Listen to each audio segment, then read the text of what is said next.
waxaa maanta si ballaaran oo meeqaamkeedu sareeya loogu soo dhaweeyay magaalada Burco ee xarunta gobolka Togdheer garabka isbahaysiga dimuqraadidoonka xisbiga kulmiye oo ay kamid ahaayeen wasiirka hore wasaaradda madaxtooyada Soomaaliland Xirse Cali Xaaji Xasan wasiirka hore wasaaradda shaqada iyo arrimaha bulshada Dr. Cabdi Awdaahir Cali gudoomiye ku-xigeenka labaad ee xisbiga kulmiye xildhibaan Waabeey iyo sidoo kale mas'uuliyiin kale waxaana mas'uuliyiintani si ballaaran u soo dhaweeyay bulshada qaybaheeda kala duwan oo si baaxad leh isugu soo baxay soo dhaweyntani gaadiidka noocyadiisa kala duwan ee isugu jiray fardo iyo gaadiid aad u tiro badan waxaana lagaga hortagay mas'uuliyiinta duleedka degmada Qoyta ee gobolka Togdheer iyadoo ay dadweynaha safsaf u taagnaayeen waxaana intii aan wafdidaas iman ka hor aan wax ka weydiiyay soo dhaweyntani baaxadda leh loo sameeyay mas'uuliyiinta isbahaysiga dimuqraadidoonka xisbiga kulmiye gudoomiyaha gudida qabanqaabada soo dhaweynta mas'uuliyiintani Axmed Cigayare isagoona sheegay in si baaxad leh u soo dhaweynayaan mas'uuliyiintani waxaana uu yiri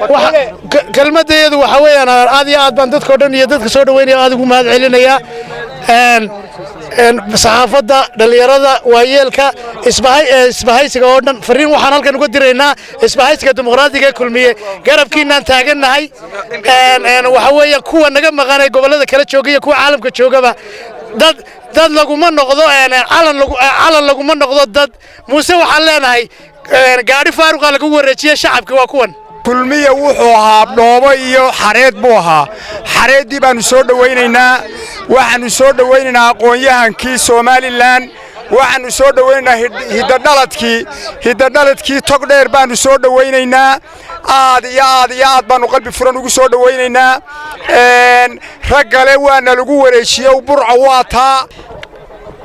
reer Soomaaliland waxaan leenahay waxa lagu kala baxaya waa cod ma aha dad ashxaas meel isugu geeyo Muuse Biixi iyo dadkii qolka Mansoor lagu xareeyay waxaanu u sheegaynaa fariinta u diraynaa iyaguna ay arki doonaan waxa lagu kala baxaya hal cod baa lagu kala tagayaa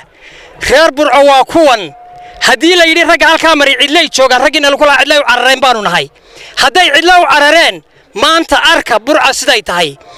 maxaan ku dhaabala gobolna la mid buu noqonayaa Booramana waa la mid Baranina waa la mid Laascaanoodna waa la mid ragii colka afarteeda koone Soomaaliland waa halka kulmiye waa ka halka jooga ragii taageeradiisa iyo xijigiisa kaadirkiisana waa ka halka ku arka idinku hoolkii ku xorooteen kuwaanka la imanaya kuwaanka ayno markay soo gaadhin mas'uuliyiintani duleedka degmada Qoyta oo ahayd goobta ay diyaarka ku ahaayeen taageerayaashani soo dhaweynaya ayaa waxay kala hadleen halkaas iyo kuna si weyn uga mahadnaqay soo dhaweyntan ay bulshada Burco u sameeyeen waxaanu fahmaynaa inaan maanta annagoo xil haynina la soo dhaweynay lagu soo dhaweynay gobolkii lagu soo dhaweynay kalgacal dadka iyagoona jecel dadka iyagoona raba dadka iyagoona raali gelinaya dadka iyagoona qiimeynaya aad baa u mahadsantiin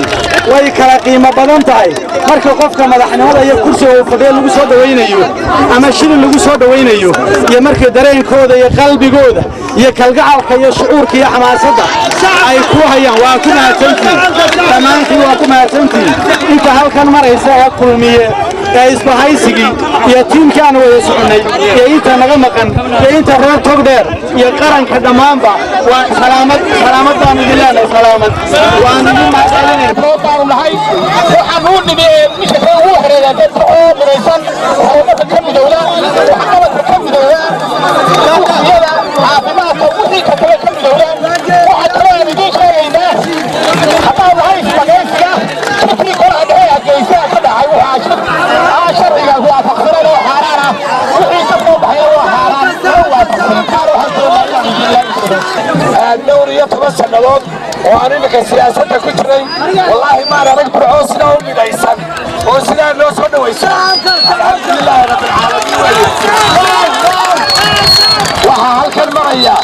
ولقى يوين تار سياسة كتير رجع هالكن مريا وهيكش كيتشلي من لماذا برعو ولا كبرعو استودا وشاء برعو هي دماغ بالكتير ما كنا واتا وأوجينا كذا عيبر من هالجيشة وهذا الصورة وهذا يدخلني ما كان عتيق حاجة يا سيدي كوان إلى أن يجلس السنة ومشان تسبين إلى أن أنمي وين وضع الله إلا وين تسرينا وعند الجبل كتسرينا ولا كانوا كتسرينا تقدر نمان وعند الكيد وترينا يا كرنكلا وعند كلام يسرينا marka waxaan doonaya inaan uga faa'iideeyo number 1 waa diiwaangelin baa socota reer Togdheerow yaa laynaga badin waa inaynu diiwaangelinta ka qayb galnaa waa inaynu si wanaagsan uga qayb galnaa wadadeed iyo wanaaggeennana waynu ilaalinaa burca waa walaalo waa sidaasay wixii kale waxaynu iska odhan doonaa